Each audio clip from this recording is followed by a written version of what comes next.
আমার বাগান পরিচর্যার থার্ড এপিসোডে এই স্পাইডার প্ল্যান্টটি দেখতে কি দারুণ হয়েছে দেখুন। এটি আমি লাগিয়েছিলাম ওই গত 3 মাস আগে নিয়ে এসে লাগিয়েছিলাম। আর এখন গাছটি দেখুন কত সুন্দর হয়েছে।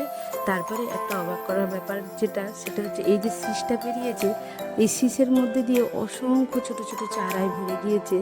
আর এর মধ্যে আবার ছোট ছোট সাদা সাদা ফুলও দেখা দিয়েছে।